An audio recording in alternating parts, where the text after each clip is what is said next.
Education-focused technology, or EdTech, has seen a rapid adoption across the world.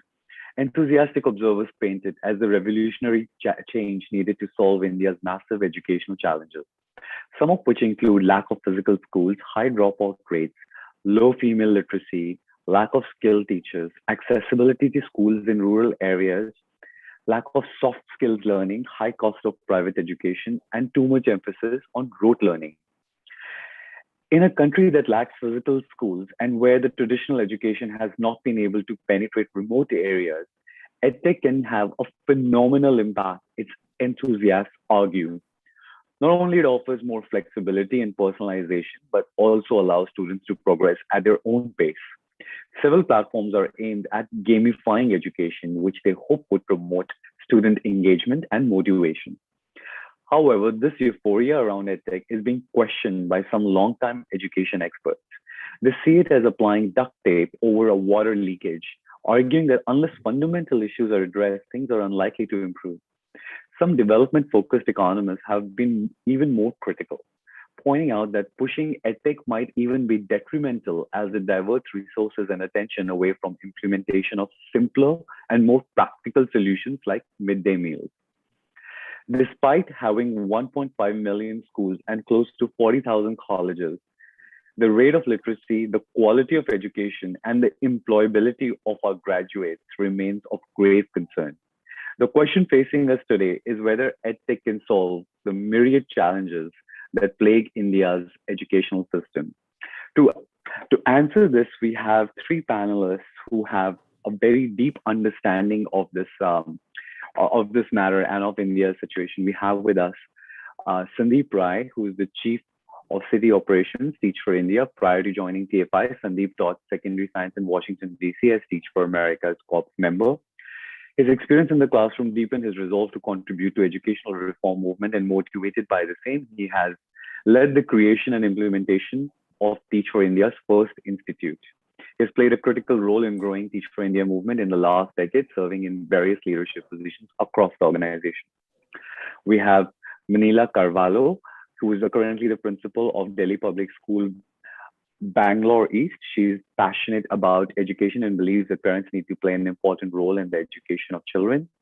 Her views about education and schooling have been featured in a number of publications. She's recognized one of the 50 most effective principles awarded by Education Today. She was also awarded Stalwart Achievement Award in 2021 by DK Education. We have Kunal Gupta, who is an Indian entrepreneur, author, and keynote speaker.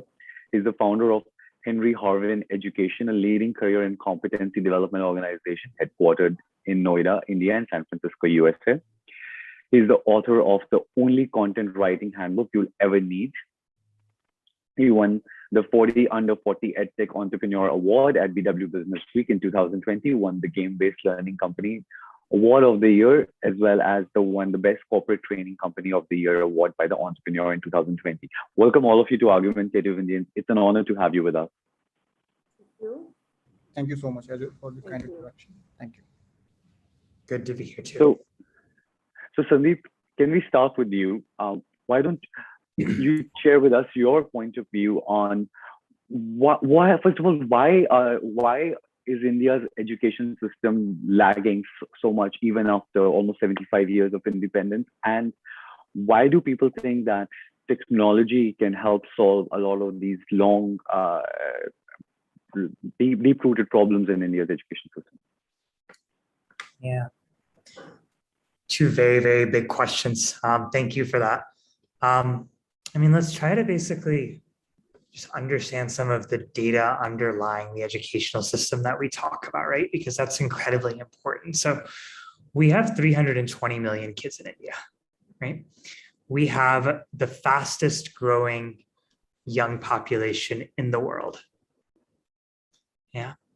And when you look at the statistics underlying those numbers, they're just daunting. We have a little under 70% of kids dropping out before they get to 10th. We have a little under 10% of kids actually making it to college, right? And the data on college in India is pretty substantial. It says that if you make it to college, you will make 5 times more than if you graduated from 10th. yet a little under 10% of our kids make it to college. We have a little under 50% dropping out before they get to fifth. And then when you double click on what's happening within classrooms outside of the dropout rates and outside of where kids are getting to, you have a little more than half of kids actually being able to read on grade level. Sorry, not read on grade level. Read a text that is 2 years below their grade level. And so when we say, what are the problems and why hasn't it been able to be fixed, it's important to understand just the magnitude of what we're actually dealing with, right? And for the vast majority of Indian children, which are Indian children that come from backgrounds of poverty, we're talking 70, 80% of kids across the country, like the promise that education guarantees future opportunity is just broken. We could go into the reasons why underlying that to your question, like, we could probably sit here all day actually. And we could sit here and we could say, actually, maybe it's great teachers and maybe it's curriculum and maybe it's a lack of high quality schools, or maybe it's a lack of high quality principals, or maybe the infrastructure is broken. And we could probably mind map that for hours until we have this long list of reasons. And I think what that points to is that there is a deep complexity underlying this that has basically just elevated over time. Then the pandemic hit. And that pandemic took a situation that was broken at best, and it exacerbated it greatly. Yeah. And when that pandemic came in, it basically put most kids in the country out of school for 500 days, right? That is how long most schools have been shut. And for kids basically that could afford it, that had connectivity, which is about 20-25% of kids, like online classes actually ran. Now, and I know it probably does, they could be better, but they ran, right? But for kids with no connectivity or no access, like learning just got shut down for a very long time. And technology came in with a lot of, actually possibly the only solution during that time, right? Which is actually where its role in the conversation has grown substantially in the past year and a half. So we at Teach for India, we actually serve about 32,000 kids. The vast majority of these kids come from low-income backgrounds, if not all of them, right? They come from communities across urban cities in India. And so we did what actually many organizations did. We said we have to figure out how to keep learning going. We bought and procured more than 13,000 devices for kids. We figured out how to start recharging internet devices. We figured out how to basically get connectivity going, right? We realized that 70% of our kids actually didn't have a device. The other 30% that did were sharing a device with a parent that was often at work. And so they were only getting the device for an hour or two a day. And so we made as big of a push as we could to say, can we at least secure the basics, which is to get the foundations in place, which is connectivity and devices so that online learning can start to happen. Yeah. The 18 months since then have quite honestly been a bit of a roller coaster. We've had a lot of learnings from that process, as I'm sure anybody working with schools and trying to figure out how to migrate it online. And I think what we're walking out with are a couple of key learnings, and I'll just touch on those very briefly, and then I'll pause and hand this back over to you. But I think one is that teachers are everything. We are walking out of this. There's a lot of debate that can technology replace the teacher? We are walking out of this astoundingly saying that's just not possible, right? Like maybe the technology will get there 20 years from now and the conversation will be different. Where we stand today, it is best, and the research greatly backs this, when it augments the teacher, when it supports the teacher, right?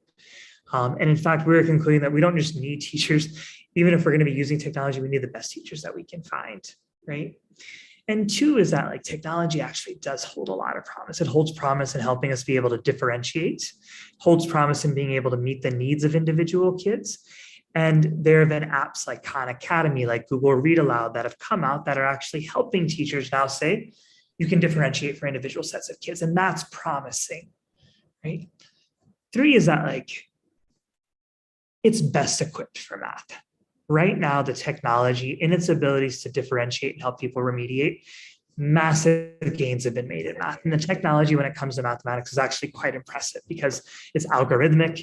You can say if a child gets this problem wrong, it gives you a problem that's easier. And that's actually really promising, right? But the truth is that outside of math, it has a long ways to go, right? And most tech giants that you talk to will actually tell you that, like it's catering to a small group of kids. And I'm talking about technology that's not in the hands of the teacher, that's just run for kids fully virtually, right? And because it has a long ways to go, it's catering right now to kids that are more autonomous, more skilled, and more invested. And that is a particular archetype of kids, right? Now, the question is, what are the advancements in technology that's going to help it cater beyond that 25%? I believe that number is 25%, right? Some people might put it smaller, some people might put it larger. But what's it going to take? And I think that's advances in gamification, adaptive learning, a lot of stuff, right? And then the final piece, and I'll pause, is that those limitations, technology's abilities to be able to expand beyond that 25% archetype of kids who are more invested, more skilled, more autonomous, only gets greatly exacerbated when you put it in the hands of kids from low-income backgrounds, because the infrastructure connectivity issues are greatly exacerbated, right? And so our teachers, our 1,000 fellows that are on the ground, like over this last year, like they were trying to figure out how to use technology, and kids are sharing a 5x5 room with 5 other adults. Like that just makes it tough. And the truth is that is the vast majority of kids in our country. And so the conversation has to take that into place. So I think it has great potential, but I think it has a long ways to go. Thank you, Sandeep. So technology has a lot of promise, but that is what my next question is going to be for Ms. Manila. But is India ready to take advantage of this potential? I just want to make share a quote by Dilip Rajnekar, who is the co-CEO of Azim Premji Foundation, which focuses on primary education. It says, in a vast number of schools in India, basic facilities like water, power, and sanitation are inadequate. The teacher quality and involvement is also abysmal. These basic issues have to be addressed before there is any scope for technology to create any meaningful impact. I'd like to get your take on that, ma'am. See, when it comes to technology usage in the primary classes, it's okay to kindle interest or use the teaching resource material.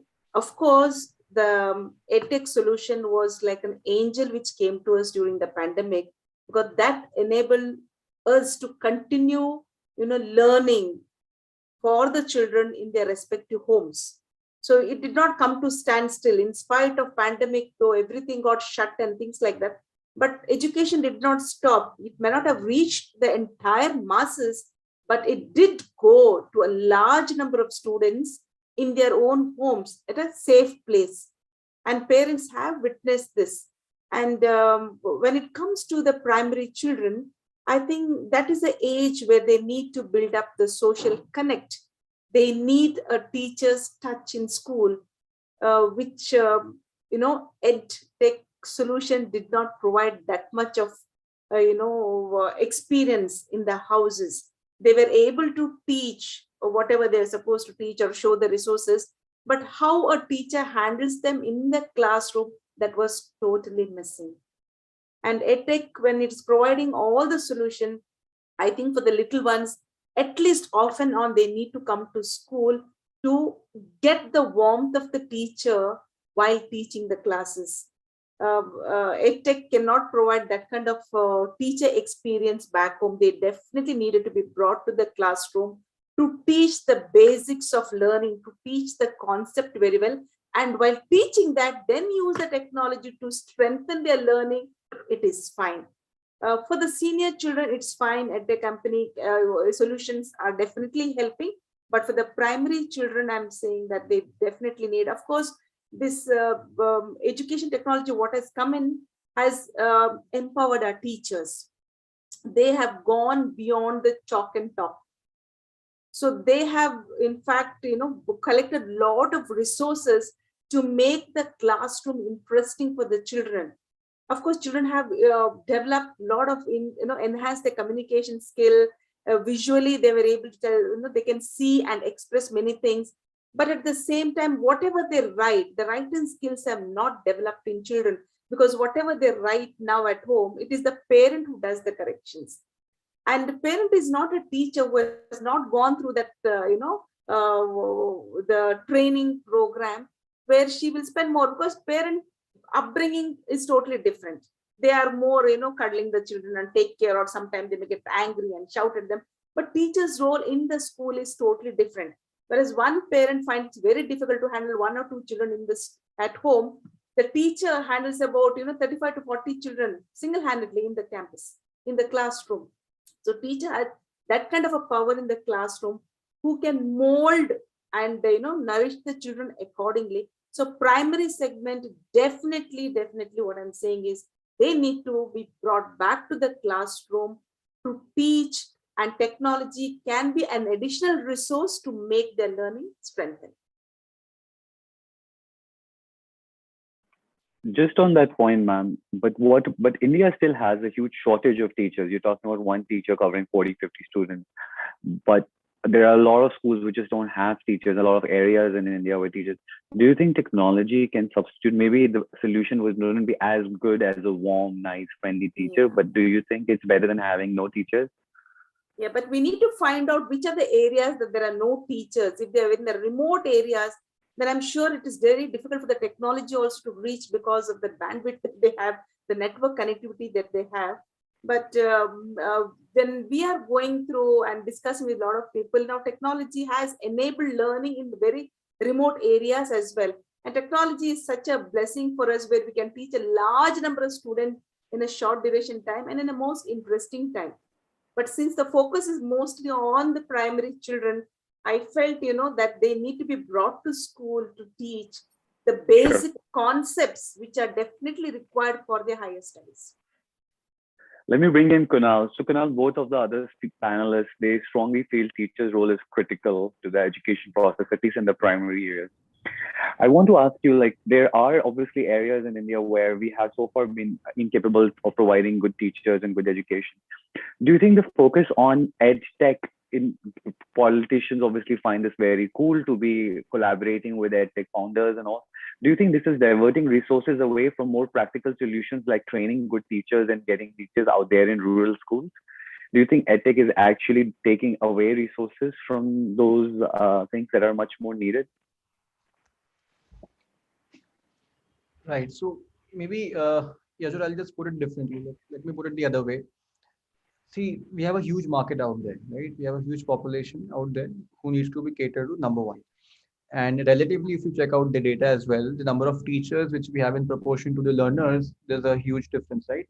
The adequate ratio which it should have, we are far away from that, number one. So there is definitely a huge requirement of teachers out there. Now, when it comes to teacher development and adding more teachers to the current portfolio of teachers which the country currently has, online has tremendously increased the number of teachers they could have been, number one. Number two, even the level of earnings as well has been quite inspiring in the recent times because of the EdTech. Number three, I would say those who had the potential of being a teacher, but because of not being able to go beyond their residences, or maybe, for example, teachers who had to leave their jobs because of maternity or because of marriage, and they wanted to get back to teaching as a career, they got that opportunity to get back into the streamline. Maybe the other set of people who had that capability of teaching and could not get into teaching as a profession because of timings or maybe moving out of their residences, they could get into fit. The professionals who wanted to pick up teaching as a job or as a career or maybe as a part-time career, and they earlier were not teachers, they were not trainers, now got that opportunity to either do it part-time or get into it full-time. and those who aspirationally wanted to get into this field, or maybe those who were 50 plus, 60 plus, retired from their regular jobs, and they wanted to get into teaching just to keep themselves busy, and they had that energy, they had that skill set of not only having domain skills but also teaching skills. They also got that opportunity. So I would say the supply of teachers has tremendously increased to that which it was earlier. And going forward, as Madam Manila, I think in our discussion offline, we clearly discussed that even it's tough to get rid of online immediately, and over a period of time, there will definitely be a balance, or maybe a settlement between online and offline, and hybrid is the way going forward. So there is no, I would say, there is no point of saying that EdTech is taking away resources. In fact, EdTech has enhanced the market. The way we were looking at maybe globalization or opening up of the markets in 1991, or maybe any other revolution which came after that, wherein people were quite receptive that how it would take up, or maybe people were receptive to the fact that how technology intervention would take away the traditional jobs. Yes, it took away traditional jobs, but it gave more than what it took away. Right. Similarly, I would say in case of EdTech also, number of teachers who have come to the overall, the number of teachers, instructors, trainers, people having good delivery skills have tremendously increased. And going forward, the hybrid model is something which will sustain, in which everyone has to get accustomed to have to get accustomed to the online way of delivering, online way of learning, and that's where that change has to come. I remember in March 2020 when it all of a sudden came, right? So we are also into college training, and we were like, for the first time I saw college getting shut, we were like we were like in panic mode, right? So corporates were shut, and all of a sudden such huge changes happened. And that point of time, we saw that transition of people of teachers who were primarily into teaching offline to online. That was like a difficult shift. I'm sure maybe Madam Manila and Sandeep ji would also agree to the fact that that transition was very difficult initially, but over a period of time, it got part of our schedule, right? Earlier Zoom, I remember in 2017-16, I used to sell Zoom to my students or my teachers that, okay, this is how Zoom works, right? And Zoom is very nice. Zoom is that. I was so-called an ambassador. Now it's like Zoom is everyone knows. Okay, Zoom, that's fine. Even when we do interviews, people are like, hey, Zoom, let's do it on Zoom. Why do we need to come to office, right? So that ease has come as far as Zoom is concerned. And that's where, when it comes to even teaching, so in case of teaching also, Zoom has become like very easy as one of the training delivery platforms. So I would say overall enhancement has happened. There is no cannibalization of any resources happening, and overall EdTech is the way going forward. And and yes, and hybrid is something which would continue. Online only or classroom only is nothing which will go on. It's the hybrid which will go on going forward. Maybe if you would want to add something to it, anyone. Sure. So technology will become part of education, traditional education, but and like it is becoming a part of everything that we do, right? But then when we specifically talk about edtech, we're talking about a lot of these forms which are positioning themselves as supplemental learning, which are helping students get an edge in the school, right? And for that, there is a whole focus on.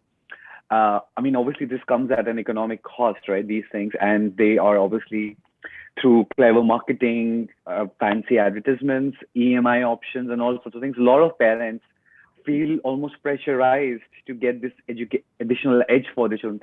Do you think this is going to because generally people think technology is a great equalizer, but is this going to actually widen the inequality in the country between the haves and the have-nots, people who can get a further edge for the children and others who cannot?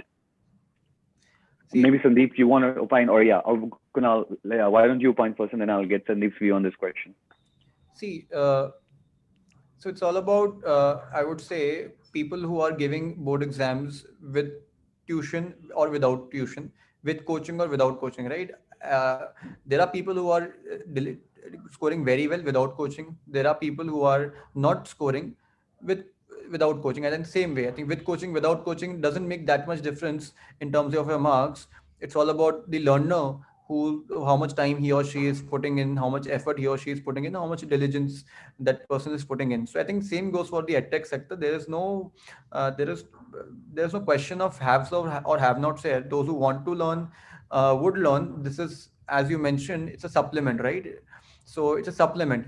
So I don't find that it will create any difference in have or have nots. Uh,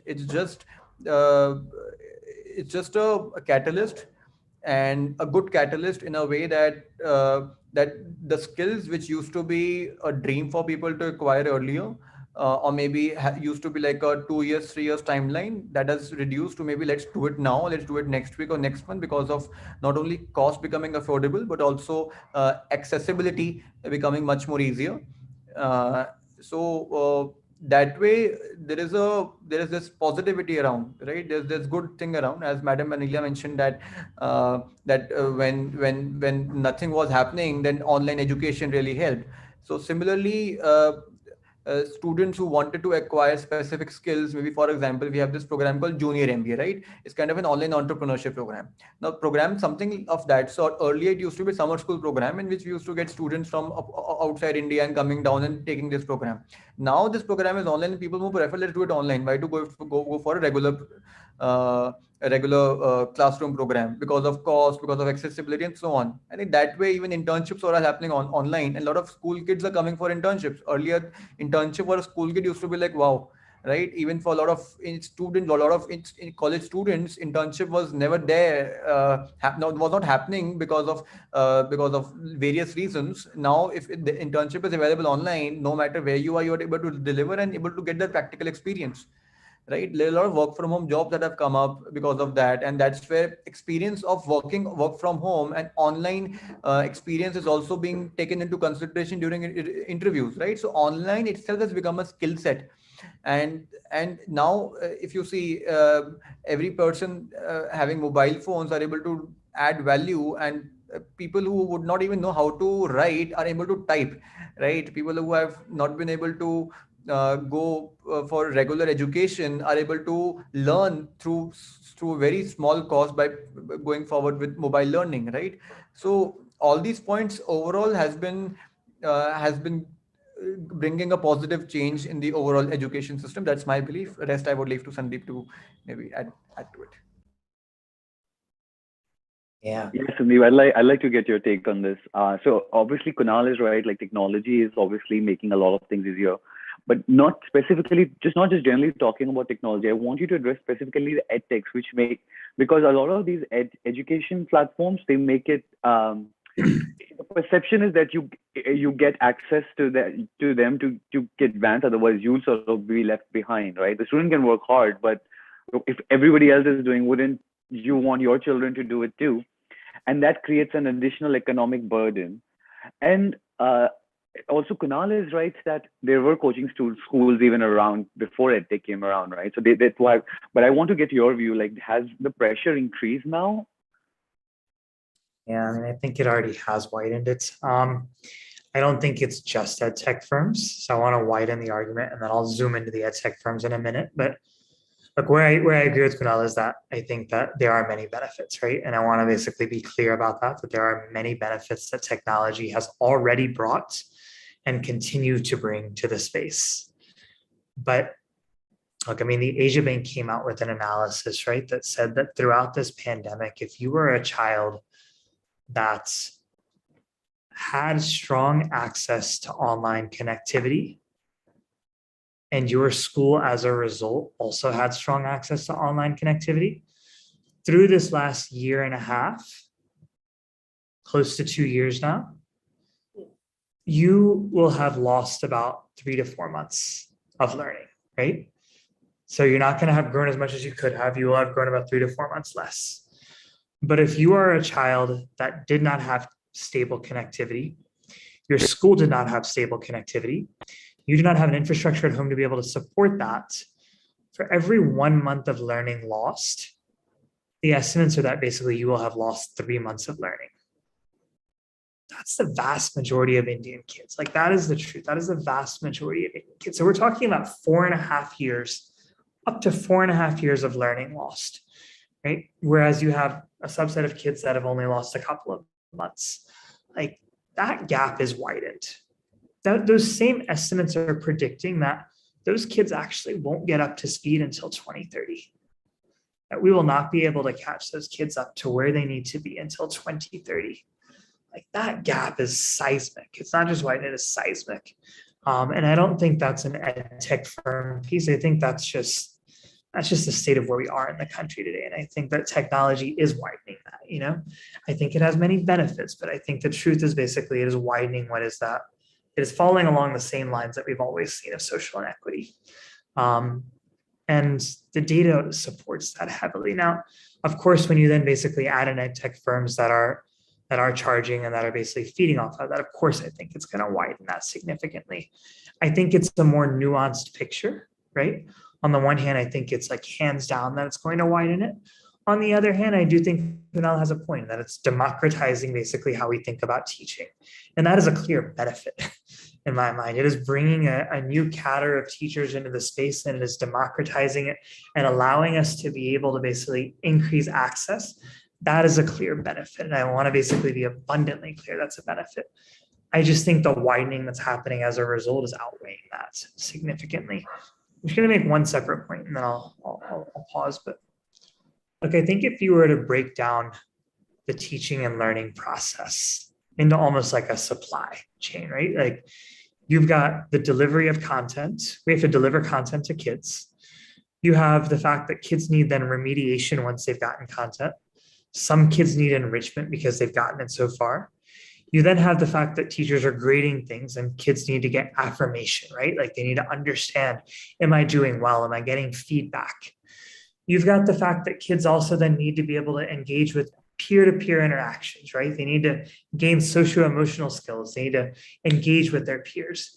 If all of that is what we call learning and schooling, where I think technology holds a lot of promise, which Kunal alluded to, is the delivery of content. Like I think we have the opportunity to move well beyond the days of teacher in front of a classroom, kids in a desk, teacher delivering content, reading from a textbook, kids listening. Like I think technology, and I think Manila ma'am referred to this, like it's giving teachers to go beyond the chalk, as she said, right? Like it's now basically giving them a lot of tools. But beyond the delivery of content, all of those other things that have to happen, from remediation to socio-emotional, peer-to-peer, affirmation and feedback, like that's where it has a very long ways to go. So when I pull that together, I think, yes, hybrid is the answer for sure. At the same time, I think it's already widened the gap. And that's just because of the reality that we have here today.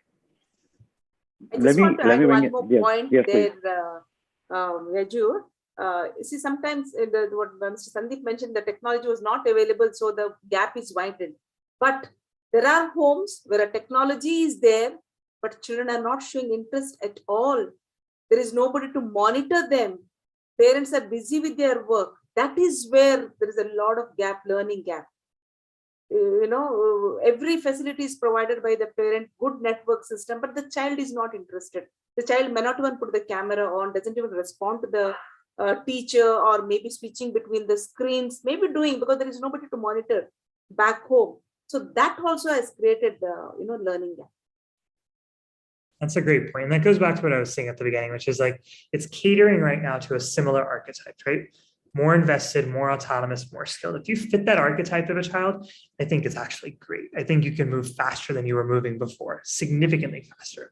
But if you don't fit that archetype, it's just pushing you back. So I want to build on that further. Like I want to probe it further. But before that, a lot of evidence suggests that whenever like the benefits of a lot of these EdTech products have been assessed, they've been assessed on markets and on demographic groups where teaching was already pretty good. They have not been assessed in areas where there is a problem, where in large parts of India where students tend to drop out, teachers are bad, they're poorly trained. So, ma'am, you were saying these technology gives great tools to the teachers, but teachers need themselves to be driven to use these tools, right? If these teachers are not even if there are teachers out there in India who are not even doing the basic stuff, right? Do you think these tools will be able to compensate for that? See, for the teachers, see, we are not from technology background. We have not done any courses in technology, but overnight we learned. And we have learned so that we are at par with the students. We are able to manage the screen and teach the children. So we are not that kind of competent. But these days, there is a lot of hand-holding is done for the teachers. A lot of free courses are there. Free sessions are happening. And since I am from CBSE background, lot of workshops are organized by CBSE to the teachers to empower them. So every board, if they start doing this, I think that is a support for every teacher, and they'll definitely do. And these days, having a technology at home, it's not a matter of, prestige. It's a necessity. It's a necessity. If you are not tech savvy, you are lost in the game. Because technology is going to live here. Generally people say, technology is going to replace the teacher. No, technology will not replace the teacher. But the teacher who knows the technology very well will replace a teacher who doesn't know the technology. So every teacher need to be competent enough to handle the situation. We need to be at par and aligning ourselves to the requirement of modern generation, the modern time. This is what is required, because children are born in the technological era. They are quick in doing the things. If I see the children, I use my finger to type it. But if I see the children, they use both the fingers to type. The speed is faster.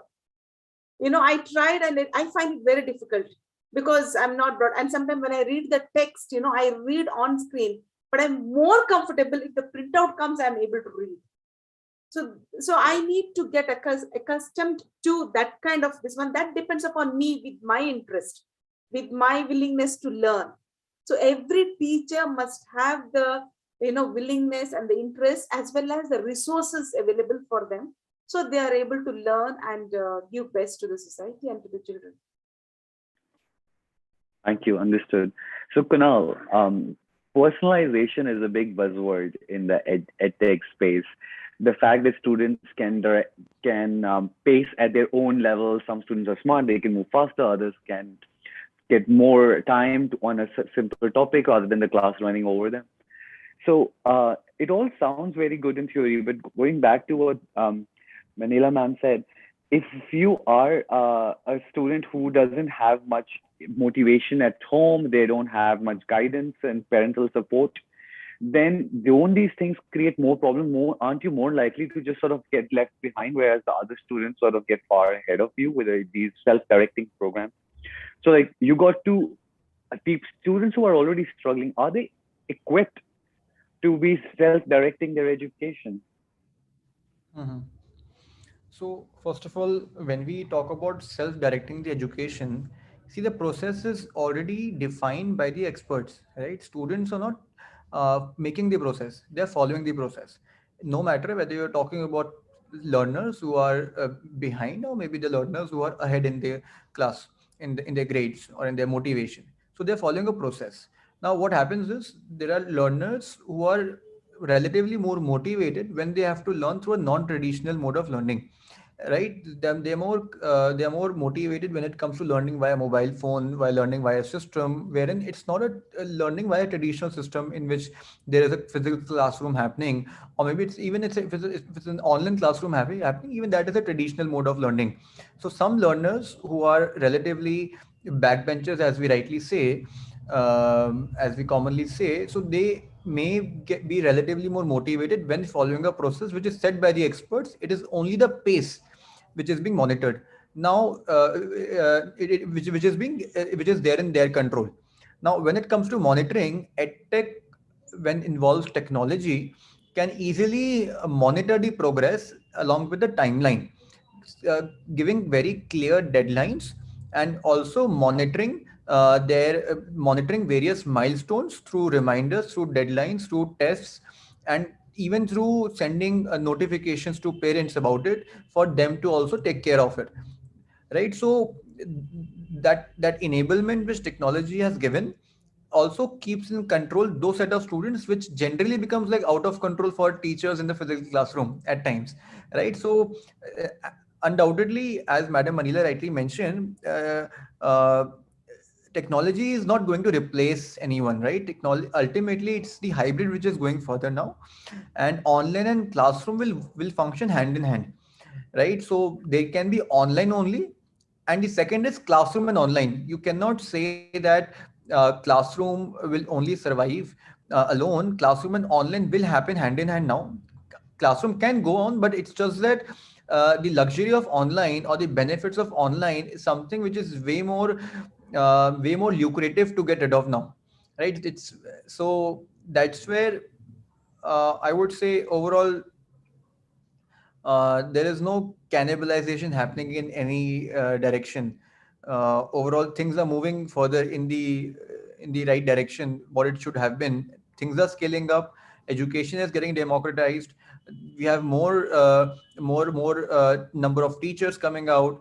Learners who already had access to good education. Yes, they're getting access to better education, but simultaneously, even if you look at the data, learners who were not getting access to education, they're getting learning through maybe sound only mode, or maybe wherever internet accessibility is not there, because mobile penetration has tremendously increased in the recent times, right? So with a low cost of internet, it has become all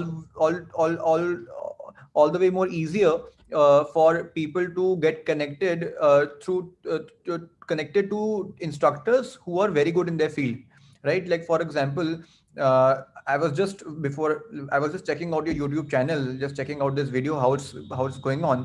So before that, I saw Ritesh Agarwal speaking. Okay, there's this course which I made and learn from me about entrepreneurship, blah blah blah. So I just skipped that part, right? So now learning directly from Ritesh Agarwal from few entrepreneurship tips at such a small price for a school kid, or maybe even for a learner who happens to be in the rural areas, is such a big blessing, right? Uh, in before COVID, this used to happen via seminars, which were like worth thousands and lakhs of rupees, right? Lakhs of rupees, which were like unaffordable for most of us and kind of restricted for only too few. So that ideas, those experience, that learning experience, which earlier was impossible for most of us, now it's so accessible. It's like at no cost or maybe very low cost. So that way, even at rural sector, yes, I will not deny to the fact that that kind of that kind of education, which people who are already getting educated are getting better education, but we cannot ignore the fact that things are even trickling down to the very bottom, where there is no penetration. So something is better than nothing, right? They're already not getting access to the physical classroom education or good teaching. If they're getting something better, why are we comparing with those who are already getting education, right? At least they are going a step forward. Already they have no access to classroom education.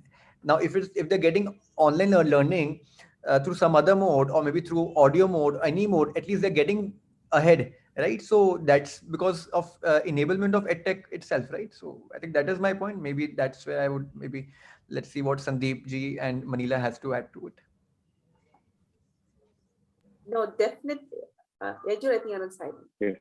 Yes, please. No, please go ahead, ma'am. Manila, ma'am. Yeah. Please go ahead. No, definitely, technology has made our life easier, even in the school, with the, we are able to mark our attendance and calculate so quickly. Otherwise, manually we used to do, in accounts department, it's a great help for admission. It gives a lot of support, and conducting the exam online, through proctoring and all, has not 100% proof kind of a thing, but at least somewhere children know that proctoring is happening. Those things are of a great support for us. We could track the buses, and we could reach out to the parents. Earlier conducting, PTMs for the parents. We had to call both the parents, means they won't come. At least only one parent is to come. Now all the PTMs are happening online, and the entire family is their child and the parent, and teachers spend more time face to face online with the family, and explains it very well, and they are also feeling very comfortable because there is nobody else who are hearing other than them and the teachers. In the classroom, and the PTM is happening, some of the parents who are standing close by may hear some kind of a conversation. That has greatly helped. So we thought, in spite of offline school, we will definitely go ahead with the PTMs online only, because that has greatly benefited, because we could meet both the parents and the child online. I think all of us in the room acknowledge the benefit of having Zoom sessions, as we are all doing right now, no doubt Yes. about it. But let me dive a little bit deeper on. So education is not, edtechs are a little bit more than just the online communication, right? They are also creating these gamified tools to for students to presume. At least the purported reason is that better learning, more motivation. But a lot of these tools are not tested, right? There is no rigorous testing process before we extend something to a child that now you learn through this.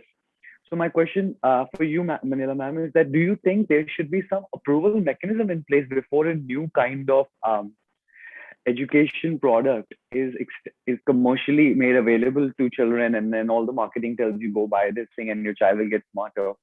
Do you think the country should have some kind of testing to see what is the cognitive impact on the children of going through education, especially because a lot of innovation is going on, right? So some of it may not have intended impact. Yeah. Now, if that And now I'll happens, come it to you is also going to on this one benefit large afterwards. number of people. But what happens whenever we introduce any technology in our schools, and I'm sure every school that happens, we will go through that first. We will understand it, and then only we will implement. We just do not give to the children or the parents without even seeing that.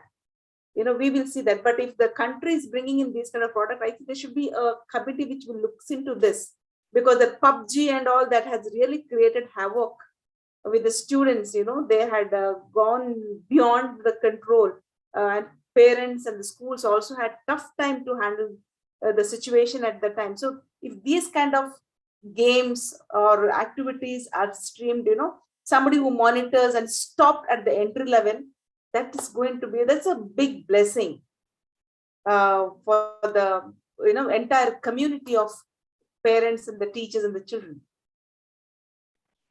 Sandeep, on the gamification point, right? There are a lot of these things. Most of the EdTech apps say learning is now fun, and a lot of stuff is designed to make learning fun. But are we inadvertently giving a message to children that learning is always fun, which is obviously not true? We've all gone through that experience. Learning can be very challenging and at the same time rewarding down the line. But it doesn't always have to be fun. Are we giving like a wrong message to people at a younger age? And that's just one example. I kind of wanted to talk about like the cognitive impact of a lot of these things, which we haven't really tested very rigorously. No, I think that learning should always be fun. I think that learning can be challenging and fun. And I think we need to figure out how to find that sweet spot. I think that's like, unfortunately, all of us, including myself, have been down like an educational system that said like, take the medicine now and you're going to get better 20 years later, And I think that we need to change that whole paradigm to where we're saying actually like being in school is a really joyful thing, and actually learning this material has a lot of joy and a lot of fun embedded in it, and it's also challenging. And so that's my take on that. Like, should we not make that promise? I think we should totally be making that promise. And I think that is where I would say unequivocally, technology holds a great role, right? And that's basically, it's altering that promise and it's saying, hey, there's a better way to deliver this, I think, look, just 3 quick points. I think one is like, as I said earlier, like that, it is greatly enhancing the content delivery. And that I think is huge. But all of us who basically have been in education know that like that is 20 to 25% of the teaching and learning process, and so there's a lot that has to come after the delivery of content for a child to actually be able to understand, retain, and to then be able to apply that knowledge to real world situations. I think it's greatly enhancing that. I think that like to Kunal's earlier point, I think that, yeah, I think it actually, fair point. I think access is reaching, I think at all levels, and so I do think like whether it's radio, whether it's television, I just don't think it's very effective right now. And I think we need to actually ramp up the investments in technology for it to be more effective. My worry in the argument that like, well, if it's reaching that, like it's good, is that like it pushes us or it keeps us away from being able to talk about like, how do we actually solve it? And I think we have to acknowledge that it's just not very effective right now. And so I think final piece to your gamification piece, like I actually think it's great. I think gamification holds a lot of potential.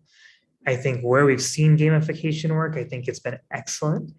I think the problem is just that the technology is maybe 10 to 15 years away from being able to have gamification work, unless some huge innovations come out in the next 5 years, which of course is possible. But I think like it is a long ways away. It's just not there yet. Gamification doesn't cater to all kids yet. It's too clunky. Forgive me for saying that it is too clunky right now to cater to all kids right now. So now what's your take on testing? See, I see gamification as a source of motivation for people to learn something which otherwise they were not learning, right? Or maybe paying less attention to something. So why did gamification come in the first place, right? Because there was some reason, or maybe it was because of lack of motivation, which traditional mode of delivery was giving to the learners, right? Now, in order to motivate them further, or motivate them further to develop more interest in something, or maybe to at least develop interest in something, that is where gamification came into learning. Or maybe the other benefits of gamification were also there, why gamification came in the first picture. Now, again, as I would say, that concept of trickle down itself, so at least it has brought people one step closer to learning a certain concept, which in any case they have been ignoring in the long piece, in the long run. So now it all depends on the level of technology, right? For example, I was just checking out one of my pictures 20 years ago vis-a-vis now. There's such a strong change in the quality of pictures, right? So a picture clicked in 2010 in that 10-year challenge which recently got viral, and before that in 2000, or maybe a picture in 1990, there will always be a change, right? Technology will keep on changing, right? So maybe 10 years from now, the level of the quality of games will definitely be much better. Then 10 years later, things will be much better. So that's how technology keeps on improving with time. So there is no denial to the fact that yes, technology is at a certain level right now, which may not be that very effective in terms of games if I talk about, but it's all about, I would say, over a period of time when the cost of creating games will relatively decrease, or maybe there'll be more supply of resources of developers who can create that gamification content, or maybe at least there will be some standards getting created. Okay, this game works the best for this kind of a concept, this game works the best for this kind of a concept, wherein that game will then become kind of a standard in all forms of learning, or maybe in all subjects of learning. Like for example, PowerPoint presentation came for, maybe for instance, for a certain domain of learning only, and now PowerPoint presentation happens to be everywhere, right? So way back, maybe 20, 30 years back, PPT used to be like kind of a luxury, or maybe something like as we consider game to be today. And now PPT is kind of standard, right? Without a PPT, it's like any corporate training, or maybe even if the book is there, it happens with us. Now, even if we give a book to someone, that person, that the instructor says, I want a PPT to deliver this training. Now, what we do is we prepare that PPT from that book only, right? But that perception is that I want a PPT. It's kind of a baseline set in their mind that without a PPT, I cannot deliver training, right? And 20 years back, it never was like that. Even in schools, there is no PPTs, right? In schools, we are only delivering via books only. So I would say that adaptation of games will gradually happen, and will definitely happen because of the benefit which games bring, the way PPT is brought in learning. So yes, things will improve and games will become a standard, and the kind of awareness and the kind of understanding of games 10 years back was only a source of distraction only, or something which should be kept away from education. And now we're talking about gamification in education, which earlier used to be like a distraction or something which like just it should be games, and education cannot run hand in hand. And now games are becoming part of education. So Yeah.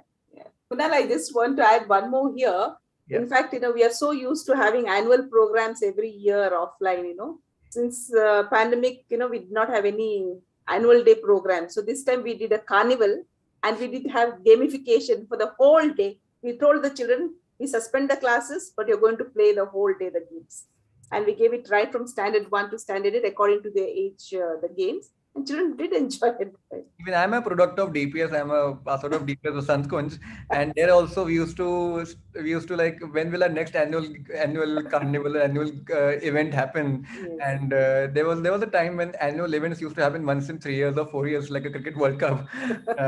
So, and now when I learned recently from folks who are there in the school, and in fact in the past 2 years, if I say, they also mentioned something very similar. I don't know what exactly, but yes, that motivation of games will definitely increase the number of events that can happen. And yes, as you rightly mentioned about PTAs, I never remember when both my parents went to a PTA, right? So definitely that's Right. a Yes. So I'm also DPS article. oh, So wonderful. so now we have to we're coming to the close of the conversation. So just for the final question, I wanted to get your remarks on what can be done to make EdTech more inclusive, so the have-nots of India can also get the most advantage out of this technological innovation taking place. Sandeep, we'll start with you. Just keep it brief. Invest in infrastructure, invest in connectivity, make significant investments there. Require governments to be able to provide tablets to kids and to schools. And then second is I would also then make major investments in EdTech firms that are actually trying to democratize education so that we can accelerate the rate of technological change. Because if we can accelerate the rate of technological change, things like delivery and gamification and adaptive learning and artificial intelligence, all these things that we like hear floating around, which are basically saying, how do we make it so that this fits beyond that 25% more autonomous, more skilled, more invested, and gets to many more? I think that we just need advancements at every level. We need advancements in technology, we need investments in infrastructure, investments in connectivity. Those would be the three, I would say. Well, when you say infrastructure, before tablets, I think we also need to give them shoes in their feet and maybe electricity and probably food in their stomach, I think, for them to focus. But I take your point. It's a good point. Ms. Manila, what? Yeah, I would say that I think we need to make technology more accessible and affordable for the users. And we must empower our teachers as well as to how to make use of this technology, and highlight more on the job front, making the children understand the job opportunities that are available in the market in the future are all based on technology. So we need to prepare the children for that kind of a market. I always tell the teachers, when we take the children in kindergarten, they are there with us for 15 years. So what we teach in the classroom now should be helpful for the children when they passed out of campus after 15 years. So is our teaching applicable that time? So we need to enhance our teaching skills and empower our teachers so they provide that kind of learning for the children. So the learning of last 15 years shouldn't be a waste the moment they're into the market. Yeah, make the learning more relevant for now. So yeah, I think as Sandeep rightly mentioned, connectivity, infrastructure, and devices are the three major raw materials for the scale up to happen. And adding to what Madam Manila mentioned, hard skills and soft skills are two things which should be given more focus on, and there should be some reverse engineering happening, that okay, this what you're learning opens your path for these all subjects. Like for example, in order to when you're teaching physics, right? So when it's clearly showed that what all job profiles align, or maybe what career profiles align to learning this concept, it becomes more motivating and inspiring, gives a direction to people. And one very major element which people lack is soft skills, right? So if soft skills are given more attention to, even if there is some compromise in the hard skills, soft skills can still cover up. If soft skills are very, very poor, then even if like hard skills are way too good, at times that also gets uh, uh, at a loss. So I think that's where that reverse engineering has to happen in the overall teaching process. Strong emphasis to both hard skills and soft skills, clearly defining a hard skill, clearly defining a soft skill, and yes, connectivity, infrastructure, and devices is something which is already the raw material for everything next to happen. And in your view, EdTech can help with soft skills too? Absolutely, absolutely. So soft skills, in fact, EdTech can really, because there's a vast majority of people who's lacking in soft skills, and majority of them lacking because of lack of resources only. And that is where if connectivity in front devices already taken care of, then EdTech is the way forward. I would say would certainly catalyze further in enabling that essential soft skills to be imparted. No doubt about that. Thank you. Thank you to all of you for sharing your views and insights with us to make this a very enlightening session for all involved. I hope to have you with us again on Argumentative Indians in future. It was a pleasure to have you. Thank you. Thank you. Thank you. Thank you all.